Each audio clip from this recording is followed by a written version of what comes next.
Hello YouTube, and welcome to another Airsoft review. Today we're going to be talking about the ASG B&T USW A1. There's a whole bunch of stuff that we can get into about this pistol, so I'm excited to tell you all the pros and cons about this baby. And hot.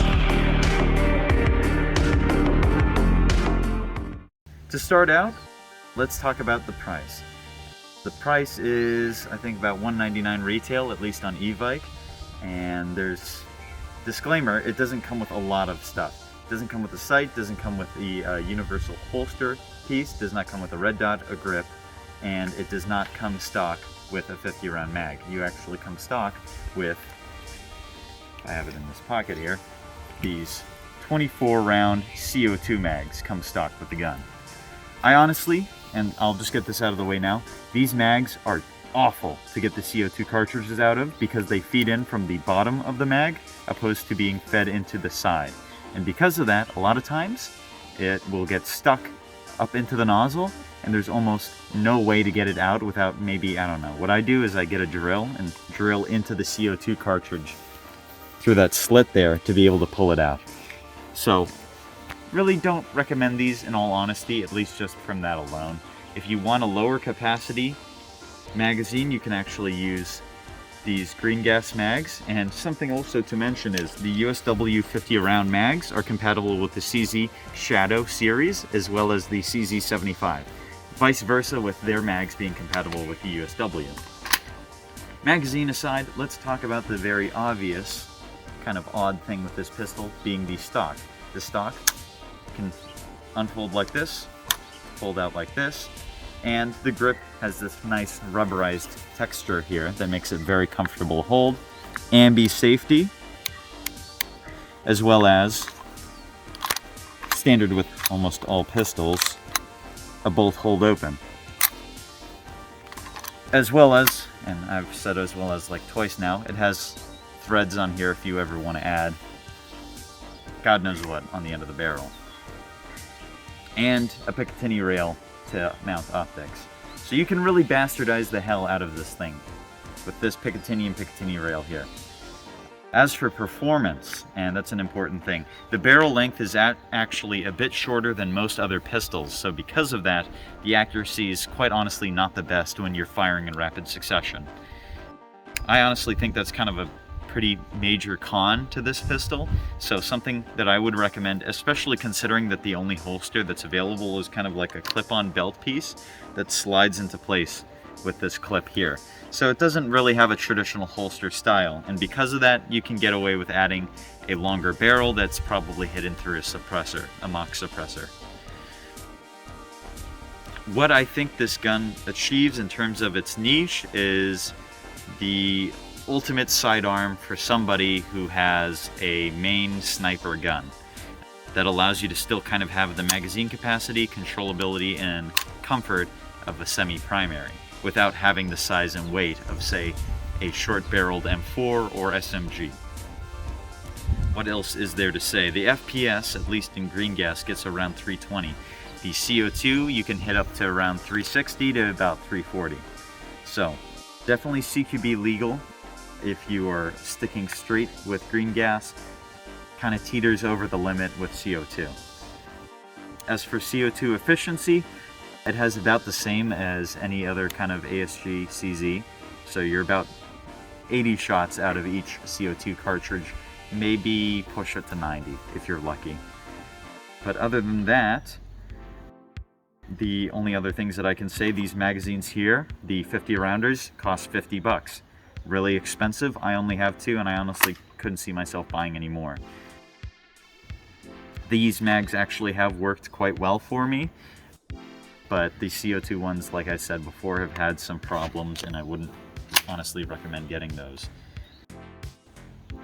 The takedown is easy and simple, and I can show you that right now.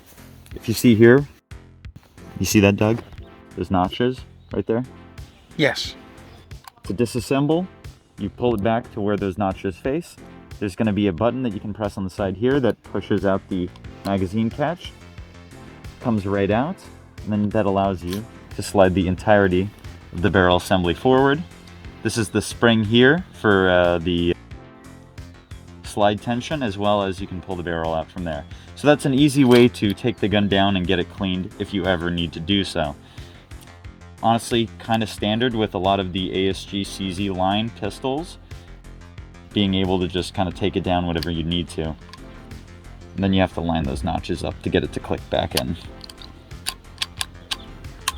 There we are. Kind of hard to do when I have all this shit on, but what else is there to say? I'm trying to keep this in mind. I kind of almost exclusively use this pistol in CQB scenarios. I haven't honestly taken it to outdoor game use because I don't really use a bolt action sniper, so I've never had the need to kind of have a sidearm of this size because it can be quite cumbersome to use. Other than that, let's get to shooting it. Here we are at our beautiful range with some targets set up down there. This is about, I'd say 70 feet at most, not even, maybe 60 feet. And wonder if you can actually even, oh, you can see the laser down there, can't you? Yep, I can see it. Okay, sweet. Let's see if I still have this zeroed. We're gonna try first, see if I can hit 2 of the targets with the stock. Oh, it's going up. One. Okay, now let's try with the stock off.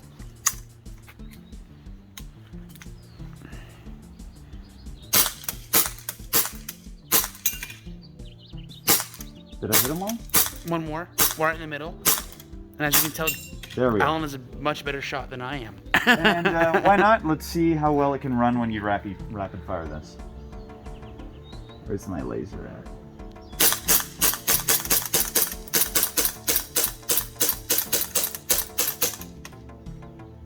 And now that the gas is running out, you can see here, sometimes it does this, as all gas guns can kind of be finicky.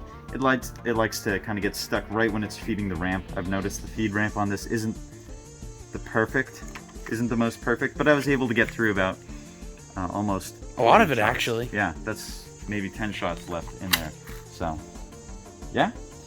What else can I say about this gun is that if you wanted to get to this, you know, all this piss shit tactical crap on it, you probably have to spend upwards of like $350. What would you recommend it for a beginner, intermediate, or an advanced player of Airsoft? I would only really recommend this to players who normally go outdoors and use snipers and want something solely for CQB, or for CQB players who like gas blowback pistols and want something compact that they can use interchangeably from outside for use with a primary.